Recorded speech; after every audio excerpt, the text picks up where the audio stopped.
So we've had a second 7 Days to Die 1.0 dev stream with some pretty interesting news, but the main important piece of news you probably came for is the release schedule. Now, this is subject to change, but right now they're targeting a Monday, June 24th, yes, 2024, release for the public experimental of 1.0 on PC. That means you'll have to go onto Steam and opt into 1.0 on that day, but everyone on PC will have access to it. The console release and the public stable PC release is targeted for late July. That means everyone will be automatically updated to 1.0 in late July unless they specifically choose to stay in Alpha 21. But PC players will be able to play the experimental version on June 24th, and that is according to the fun pimps in their own dev streams. If they miss it, don't go flinging your shit at me, I'm just the messenger. Anyway, the streamer weekend will start on June 21st, so your favourite creators will be streaming it for those 3 days, so that you can actually get a look at it, and you can ask them to do shit you actually want to see, like asking them to teleport downtown and show the FPS improvements that the fun pimps are too scared to show you because there won't actually be any. As you can imagine, I will not be a part of that weekend, so you'll have to find me in the wild on someone else's stream if you really need to hear my opinions, but literally who gives a flying fuck about what I have to say. So let's get into the shit they showed us in the stream. Oh, and like the video since I told you the release date pretty much instantly, instead of being a disgusting, pus-filled, time-wasting, brain-rotted, subhuman YouTuber about it by yapping for 15 minutes first. So the first bit of news we got is that the Burnt Forest biome is coming back to the random world generator. If you're really new to 7 Days to Die and you don't remember the Burnt Forest, it's a biome that used to be in the game and is now relegated to just the Navezgane map, which most people play once and then realise random gen's a lot better. And basically the biome is the aesthetic of the wasteland but with the difficulty of the desert, and it's being re-added to the random map generator, so you'll basically see it on every map now if you leave it enabled. Another feature being added to the random generator is the layout setting. This allows you to control the pattern of the biomes. So for example, there was center forest, which is now the default, which will put a big ass forest in the middle of the map and surround it with other biomes, or center wasteland.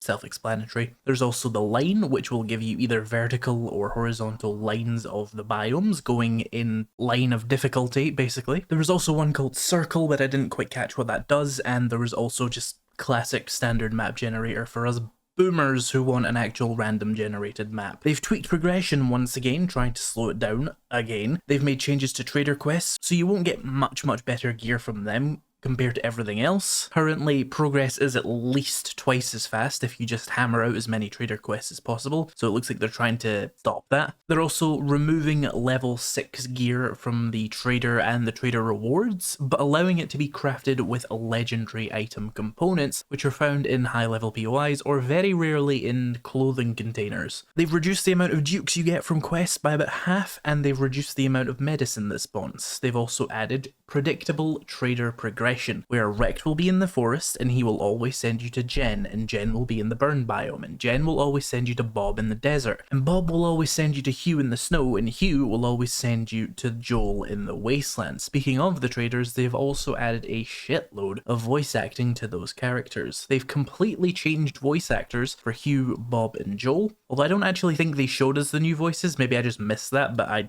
don't recall it. And Jen and Rect are the same voice, but they have expanded dialogue. And at the end of an era of a republic that lasted 10,000 years, the traders will now have their own opening and closing voice lines, no longer just using Trader Joel's default opening and closing line. F's in the chat for the Joel Commerce Empire. The big dog fell off. Some armor news now. There are 16 sets. I missed this in the last stream, but someone corrected me in the comments and they confirmed it in this stream. So I was technically not wrong when I said there was at least 10 but closer to 20. 16 is the definition of at least 10 and closer to 20. So basically I'm a genius. If only I had an attention span or a sense of motivation beyond monetary gain. Anyway, they told us the quality of the armor item will affect the magnitude of the armor's unique effect. So for example, if there's a piece of armor that gives you more sneak damage, a level 1 piece might give you a 5% boost and a level 6 might give you a massive 20% boost. Those are just random numbers and stats there, not exactly how it'll work, but it's just to illustrate the point of like what it does. They've also very disappointingly confirmed that armor won't be dyeable with 1.0 and it'll probably come later. which kind of fucking sucks. I hope you like brown, grey and black, everyone. We also saw some new tier 5s. There's a tier 5 school,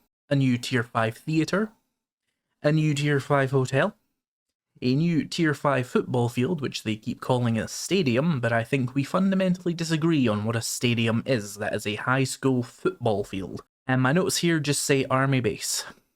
So make of the image on screen what you will, because I don't remember what it was. We also saw some tier 0 remnants like the Meridian Center. There were some other ones, but they're not that interesting. They've also confirmed again that zombie health will be scaled to be more difficult so that co-op is harder, and they fixed a bug with game stage so that POIs will be harder in co-op now anyway. Although that was already intended, the bug will now be fixed. They also mentioned a potential for red radiated zombies down the road that would be even stronger than the current radiated zombies, but that was not confirmed and certainly isn't going to be in 1.0. I just found it cool. We saw all the new vehicle models, and yes, every vehicle has been completely overhauled, and now mods will show on the vehicle as you add them. There are also 2 new mods that I noticed, the plow and the armor. These seem to reduce damage when ramming stuff, or at least that's what they said. They didn't tell us by how much, and Joel's fucking head was in the way of the vehicle health bar the entire time, so it could be like 10% less or 100% less.